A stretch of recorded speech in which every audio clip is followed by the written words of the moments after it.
औज़ुबिल्लाहिमिनश्शैतानिर्रजीम बिस्मिल्लाहिर्रहमानिर्रहीम। मैं हूँ आपका मेज़बान अनीसुद्दीन रूमी। उम्मीद है आप लोग सब खैरियत से होंगे। देखिए, पेशावर पुलिस लाइन मस्जिद के अंदर खुदकश बम हमलावर ने हमला किया, दहशतगर्दी का निशाना बनाया, कई कीमती जानों का ज़िया हुआ। उसके बाद ऐसे एक वाक़या जो है कराची के अंदर रोनमा हुआ। कराची के अंदर DIG ऑफ़िस के अंदर कुछ खुदकश हमलावर जो है दाखिल हुए। उन्होंने उनके साथ मुकाबला किया गया और कुछ हमारे जवान जो है फ़ोर्स के पुलिस के शहीद हुए, कुछ ज़ख्मी हुए और बहरहाल उनको जो है दहशतगर्द अनासर को हमारी फ़ोर्सेस ने जहन्नुम वासिल किया।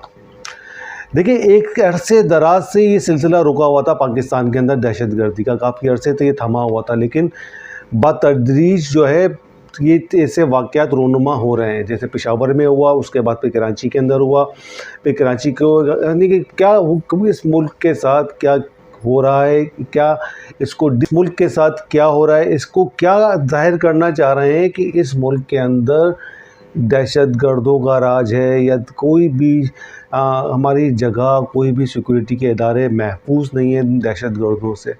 अच्छा, दूसरी तरफ एक महंगाई का बहुत बड़ा तूफ़ान है जो IMF के साथ जो उन्होंने वादे किए थे, वादे तो क्या किए थे, जो मुआहदे किए थे इन्होंने, उन मुआहदों को पूरा करने के लिए। और माजी के अंदर अभी एक प्रेस कॉन्फ्रेंस के अंदर कुछ दिन पहले की बात है कि वज़ीर आज़म शहबाज शरीफ साहब ने एक बात बोली थी कि हमें नहीं पता हम किस मुश्किल वक्त से गुजर रहे हैं कि हमने जो है IMF को उन्होंने हमसे ज़मानतें मांगी, हम किसकी ज़मानतें दें, हमसे कहाँ उन्होंने साइन करवाए और क्या क्या हमसे यानी कि बातें मनवाई। यानी कि प्राइम मिनिस्टर साहब को ये नहीं पता कि उन लोगों ने आपसे कहाँ साइन करवाएं, कहाँ IMF ने दस्तखत करवाएं। आपको ये नहीं पता, आपने साइन किए बगैर, स्टडी किए बगैर, पढ़े उसको आपने साइन कर दिए, जिसका जो है खमियाजा अब ये कौम भुगत रही है महंगाई की सूरत के अंदर। अभी मिनी बजट आया है, अभी पेट्रोल के अंदर जो है मज़ीद इजाफा किया गया 22 रुपये का, 272 रुपये कुछ पैसे का पेट्रोल हो गया है।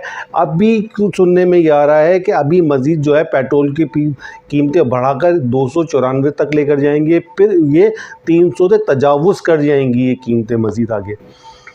तो इसके अंदर देखें पर कौन कर रहा है, पाकिस्तान में मौजूद गरीब मुतवस्सित तबका।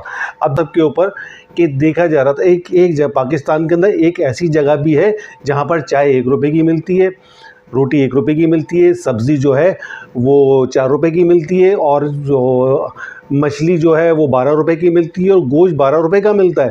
वो कैंटीन है पाकिस्तान के अंदर, एक ऐसा एरिया है। अब मैं बताऊँ वो कौन सा एरिया है। वो एरिया हमारे बेचारे गरीब पार्लियामेंटेरियन का है, जो बेचारे अफोर्ड नहीं कर सकते। इतने गरीब और लाचार लोग हैं जिनकी तनख्वाह 2,80,000 रुपये है, और ये सारी मराहत उनके लिए हैं। ये उसके साथ पेट्रोल भी लिया जाता है, उसके साथ मराहतें भी ली जाती हैं, उसके साथ भी कैंटीन के अंदर गरीब आदमी को 2 वक्त की रोटी मैसर नहीं, और इनको एक रोटी 1 रुपये की। गरीब आदमी रोटी ख़रीदता है 20 रुपये की, और इनको कैंटीन के अंदर रोटी मिलती है 1 रुपये की। गरीब आदमी सारे पूरे महीने मेहनत करता है, मेहनत करने के बाद वो 30, 35, 25 हज़ार रुपये माहाना कमाता है, और रोटी वो ख़रीदता है 20 रुपये की, और ये रोटी ख़रीदते 1 रुपये की। उस बेचारे को चाय पड़ती है घर में बनाकर 10 रुपये की, ये पी रहे हैं चाय 1 रुपये की। गोश्त जो है वो तकरीबन 800-900 रुपये पर है, और ये गोश्त के मज़े ले रहे हैं। ये बेचारे बड़े गरीब लोग हैं। अरे पाकिस्तान के अंदर जितने भी लोग असेंबलियों के अंदर बैठे हुए, कोई गरीब आदमी नहीं है, सारे सरमायादार हैं, सारे वडेरे हैं, सारे जागीरदार असेंबलियों के अंदर मौजूद हैं, जो अगर तनख्वाहें ना भी लेना तब भी ये लोग अफोर्ड कर सकते हैं। अगर ये 2,80,000 रुपये ना लें और ये बोले कि जी हमारा मुल्क गरीब है, हम लोगों ने बहुत जगह पे भीख मांगी है, किसी ने हमको भीख दी, किसी ने हमको भीख नहीं दी, देखिए अब उसके ऊपर मईशत की गाड़ी को आगे लेकर हम चल रहे हैं किसी भी तरह से। लेकिन इसको रज़ाकाराना तौर पर कोई भी हमारा पार्लियामेंटेरियन जो है इस बात को करने को तैयार नहीं है कि मैं अपनी मराद छोड़ रहा हूँ, मैं अपनी तनख्वाहें छोड़ रहा हूँ, मैं अपने पेट्रोल के पैसे छोड़ रहा हूँ, जो पेट्रोल में गरीब लोगों के टैक्सेस से पेट्रोल में ले रहा हूँ, तो वो पेट्रोल के पैसे में छोड़ रहा हूँ पेट्रोल, मैं अपना ज़ाती इस्तेमाल करूँगा। यार ये गरीब लोग नहीं है, ये बड़े सरमायादार लोग हैं जो असेंबलियों के अंदर बैठे हुए, असेंबलियों के अंदर बैठे वडेरे जागीरदार सरमायादार लोग बैठे हुए हैं असेंबलियों के अंदर। अच्छा, अभी एक इसहाक डार साहब ने जो है बेनज़ीर इनकम सपोर्ट प्रोग्राम के अंदर 4 अरब का मेरे ख्याल से इजाफ़ा किया है, या जो भी इजाफ़ा किया है, जो है कि जी इन्होंने जो वो जो 3 अरब के करीब था या 3 अरब था या 3.5 था, उसको उन्होंने ऐलान किया कि हमने उसको बढ़ा दिया। ठीक है जी, बिल्कुल बढ़ा दिया बेनज़ीर इनकम सपोर्ट प्रोग्राम से। उससे जो है पाकिस्तान के अंदर मौजूद लोग, जो गरीब लोग हैं, लोअर मिडिल क्लास के लोग, उससे फैसिलिटेट हो रहे हैं। उससे जो है वो कुछ उनके यहाँ जो है ड्रॉप की सूरत के अंदर बेचारों के दिन उनके गुजर जाते हैं, कुछ मामला तो उनके हो जाते हैं। देखता हूँ मैं जब बेनज़ीर इनकम सपोर्ट प्रोग्राम की तारीख आती है तो लोगों की, बेचारे गरीब लोगों की लंबी लंबी लाइनें बैंकों के बाहर लगी हुई होती हैं, ATM के बाहर लगी होती हैं, और बहुत सारे लोग लाइन में लग कर पैसे ले रहे होते हैं।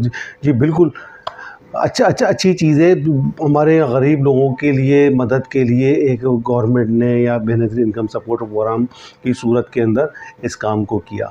लेकिन देखिए, आप बिल्कुल लोअर मिडिल क्लास, देखिए उससे उसका गुजारा, अगर उसको 8,000 रुपये, 10,000 रुपये, 2,000 रुपये, 4,000 रुपये महीना मिलता है तो उसका महीने का गुजारा उससे नहीं होता। लेकिन बहरहाल एक डूबते को तिनके का सहारा की सूरत के अंदर ये चीज़ें ली जाती हैं। चलें, ठीक है। उसके बाद यार आप ये देखें कि आप सब वाइट कॉलर मिडिल क्लास के लिए आपने क्या किया है। वो तो बेचारा लाइन में लगकर बेनज़ीर इनकम सपोर्ट प्रोग्राम का जो है फॉर्म नहीं भर सकता, भरेगा। वो रोडों के ऊपर खड़ा होकर किसी से फरियाद नहीं करेगा कि मेरे घर में राशन नहीं है, मेरे घर के अंदर बच्चे भूखे हैं, तो मुझे अपने बच्चों को खाना खिलाना है या अपने घर का राशन डलवाना है। वो तो वाइट कॉलर नहीं करेगा। इसमें सफ़र कौन कर रहा है? मिडिल क्लास वाइट कॉलर तबका इसके अंदर सफ़र कर रहा है। यानी कि उसका कोई पुरसाने हाल नहीं है। वो अभी देखिए, जिस चीज़ के ऊपर क्राइसिस आता है तो लोग जो है लोगों की लाइनें लग जाती हैं अपना राशन के लिए, फिर ट्रक, आटे का ट्रक फुकदान होता है, लेकिन उसके अंदर कोई वाइट कॉलर आदमी या मिडिल क्लास आदमी आपको नज़र नहीं आ रहा होगा। वो बेचारा खामोशी से घर में बैठा हुआ होगा और इंतज़ार कर रहा होगा शायद मेरी कहीं से कि मेरे मामलात बन जाएं और मैं अपने घर का राशन पूरा कर लूं। लेकिन गवर्नमेंट को उस क्लास के बारे में भी सोचना चाहिए, उस मिडिल क्लास के बारे में भी सोचना चाहिए। वो बेचारे किस तरह से सर्वाइव करेंगे इस महंगाई के दौर में, और इस मुस्तकिल जो एक महंगाई का तूफ़ान जो है IMF के मुआहदे की सूरत के अंदर आपके पास आ गया है, तो उसको किस तरह से उसका जो है वो सारा रिकवर कहाँ से किया जा रहा है? सारा रिकवर जो है आवाम के पैसे से, आवाम के टैक्सेस से रिकवर करके IMF की किस्तें अदा की जाएंगी। अच्छा, एक चीज़ और भी देखें, क्या ये जो हालात थे, PDM को क्या मालूम नहीं था कि मुल्क किस हालात के ऊपर है? उस वक्त तो महंगाई इतनी नहीं थी। इमरान खान तब की गवर्नमेंट के टाइम महंगाई इतनी नहीं थी। हर प्रोग्राम, हर चीज़ें, हर मामला सब अपनी जगह पर चल रहे थे। पेट्रोल की कीमतें भी इतनी हाई नहीं थी, बिजली की कीमतें भी इतनी हाई नहीं थी, और इतने बड़े बड़े मामला पाकिस्तान के अंदर जो है, कोई कह रहा है 20 अरब डॉलर के रिजर्व मौजूद थे, 19 अरब डॉलर के मौजूद थे। बहरहाल या किसी इससे ज़्यादा जो अभी मौजूदा सूरत हाल है, जो PDM की गवर्नमेंट आने के बाद हुए, जो एकदम जो है पाकिस्तान में मौजूद ज़राए मुबादला के ज़खायर बतदरीज कम हुए, उसके बाद अब कहाँ तक ये पहुँचे। अच्छा, ये सारी चीज़ें इनको इल्म में नहीं थी क्या? कि सारी चीज़ें इनके इल्म में थी ना, तो उसके बाद आप लोगों ने क्यों महंगाई का रोना रोते हुए जो है हुकूमत का तख्ता उलटने के बाद इक़्तिदार को अपने हाथ में लिया? तो जब PDM को, उसके इत्तेहादी जमातों को, सबको ये बात का इल्म था कि आने वाला टाइम कैसा है, आने वाला टाइम कैसा होगा। अब भी ये बोलते हैं कि जी हमने माहदे नहीं किए थे, इमरान खान साहब ने मुआहदे किए थे। जब इमरान खान साहब ने मुआहदे किए थे, आपको इमरान खान साहब ने वादे किए थे, इमरान खान साहब ने जो है ये IMF के साथ, तो क्या आपको इल्म में नहीं था? क्या आप वो डूबते, बकौल आपके कि जी हमने डूबते हुए जहाज़ को बचाया? यार डूब रहा था ना जहाज़, सही, मलबा उनके सर पर था ना, तो डूबने देते। क्यों ना शुबा वेला मचा के, अदम एतमाद पैदा करके, तो मैं समझी कि अदम एतमाद पैदा करके उनकी गवर्नमेंट को डिसॉल्व किया, टर्नओवर पूरा करने देते। करने देते, इसलिए कि आपने तो महंगाई के खिलाफ जिहाद किया था, महंगाई के खिलाफ आप निकले थे, रोडों के ऊपर आए थे, सड़कों के ऊपर आए थे और आपने महंगाई के खिलाफ बात कर रही थी, और उसके बाद उसी चीज़ से आप विड्रॉ हो रहे हैं। यानी कि महंगाई के खिलाफ आप गए थे, उसके बाद कितनी महंगाई हो चुकी है अभी, कितनी उससे कहीं गुना ज़्यादा महंगाई हो चुकी है, लेकिन आपके कान पे जूं नहीं जलती रेंगती। वज़ीर आज़म प्राइम मिनिस्टर साहब ये कहते हैं कि हम पूरी कौम जो है दिन रात मेहनत करेंगे, अपना पसीना बहाएंगे, हम एक कौम बन के दिखाएंगे। यार कौमें ऐसे बनती हैं? सही है, अपने एनआरओ के जरिए अरबों रुपए के जो केसेस थे आपके, वो माफ़ करने के बाद इस तरह से कौमें बनती हैं। एनआरओ लेने के बाद कौमें बनती हैं।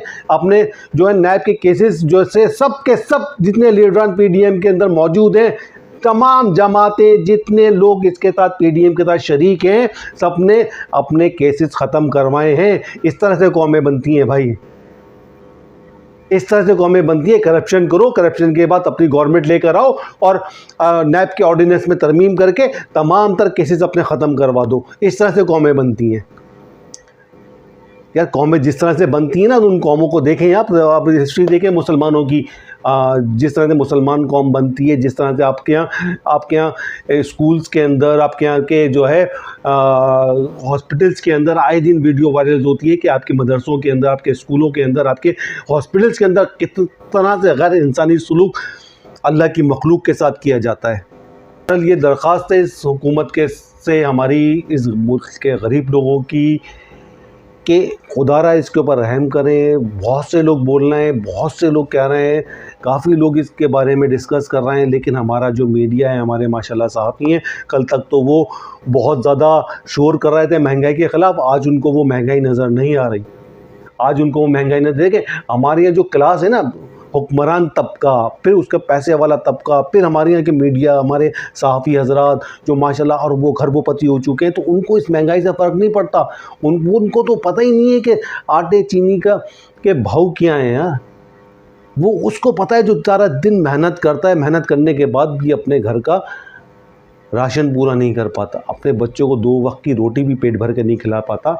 वो वाइट कॉलर आदमी, वो मिडिल क्लास जिसके बारे में हम बात कर रहे हैं कि वो इस वक्त सफ़र कर रही है, वो मिडिल क्लास तबका इंतहाई परेशानी और कर्ब के आलम के अंदर मुब्तला है। इंशाल्लाह दोबारा फिर हाजिर होंगे। अपना बहुत ख्याल रखिएगा। पाकिस्तान जिंदाबाद, पाकिस्तान पाइंदाबाद। अल्लाह हाफ़िज़।